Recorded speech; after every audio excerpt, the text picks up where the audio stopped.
What's up guys, I'm Nash Kassam from Cloud9 Golf and Travel, and in this video I'm going to share with you everything you need to know to plan a golf trip to New Zealand. So I was just in New Zealand and I had an absolutely amazing time, and in this video I'm going to share with you all the tips and tricks that I've come across when it comes to planning a New Zealand golf trip.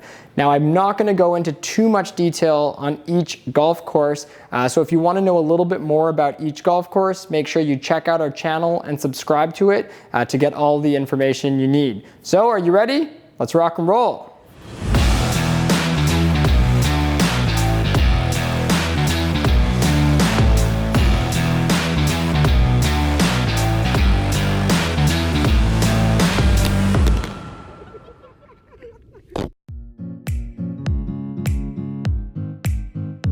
So you're thinking about planning a golf trip to New Zealand, and I think that's a great idea. So the first thing you need to know is that New Zealand is split into two different islands, the South Island and the North Island.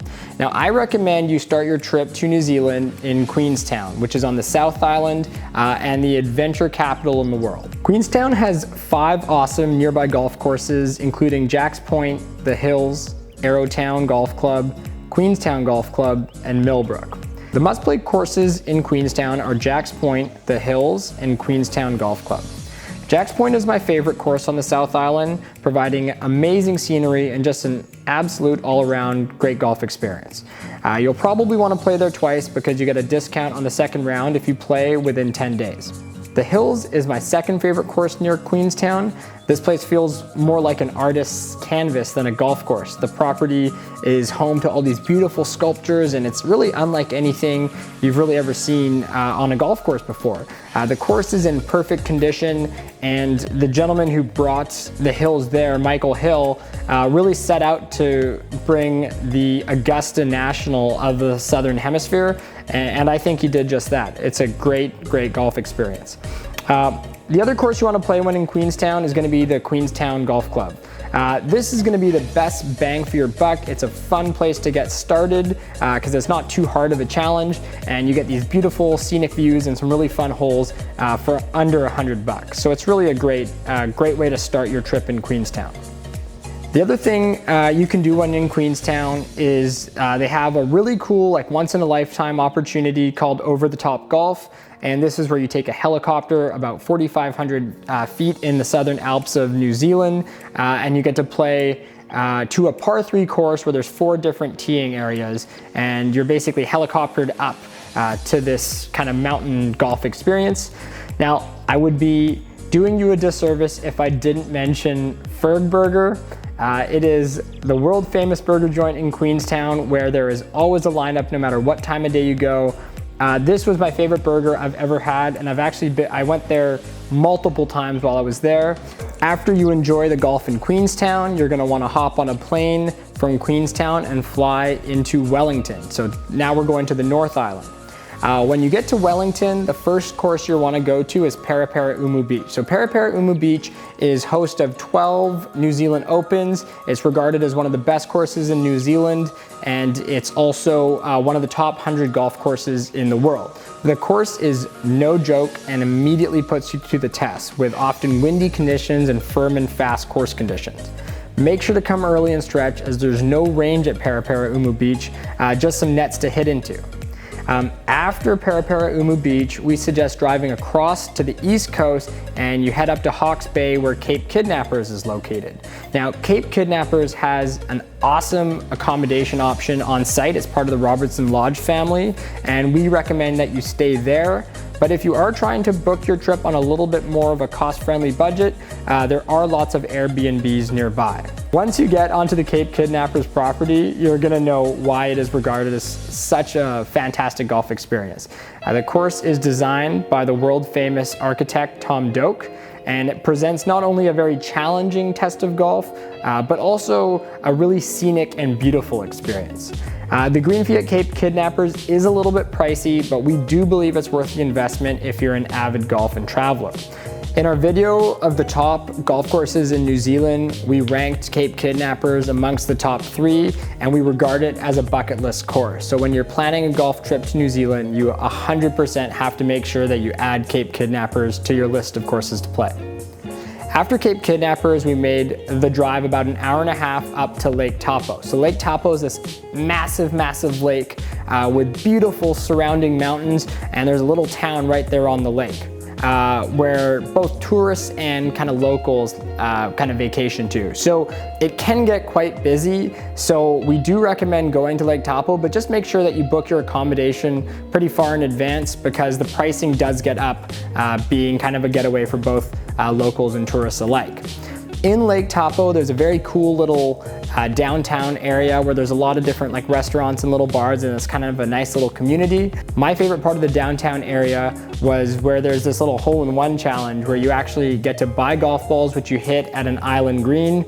And you know, I dropped a bunch of money on golf balls trying to make an ace, and I didn't. But what was really fun is you get a little bit of an audience kind of watching you from behind, and it's just a really fun golf experience when you're on a golf trip. Near Lake Taupo, the #1 golf course to play is the Kinloch Club. So the Kinloch Club is designed by Jack Nicklaus and regarded as the most challenging golf course in New Zealand. The Kinloch Club also has accommodation on site, so if you want to stay at the course, you can, and it's just about 20 minutes away from downtown Taupo.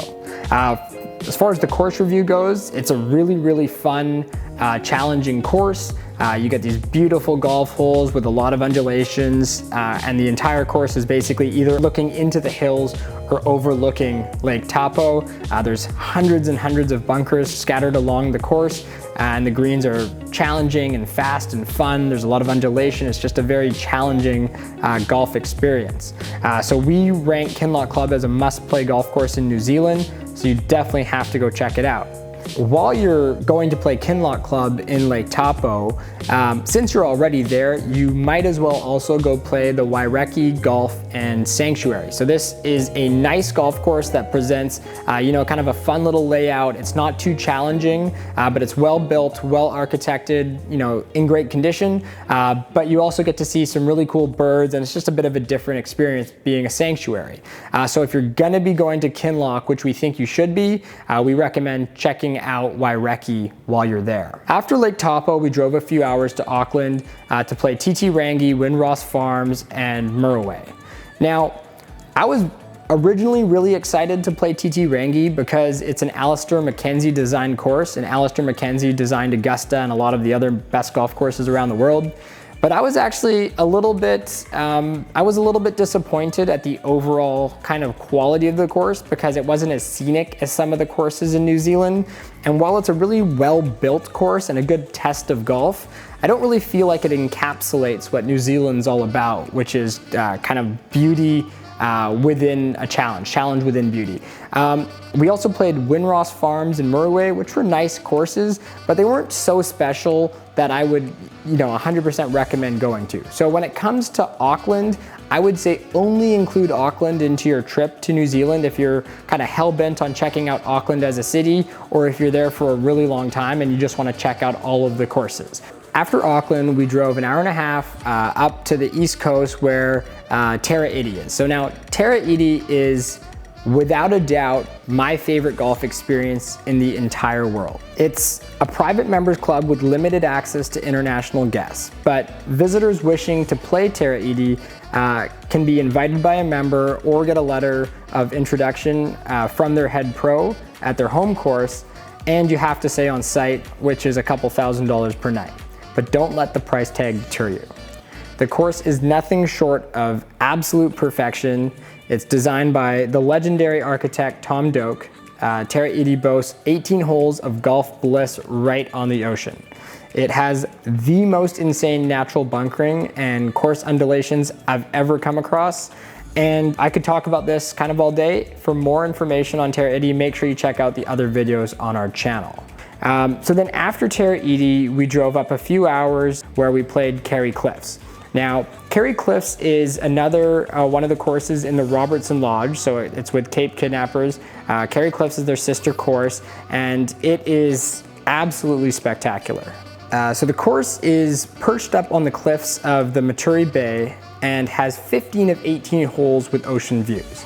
It presents a challenging and an engaging golf experience with a backdrop that is second to none. If you follow a recommended itinerary, Kauri Cliffs will be the last course in New Zealand that you play. So make sure that after your round, you go up to the top, you go up to the clubhouse, and really enjoy that world-class view for one last time. After Kauri Cliffs, we drove back to Auckland and flew home from there. So a pro tip here, if you end up renting a car when you fly into Wellington, just make sure you're able to return it in Auckland.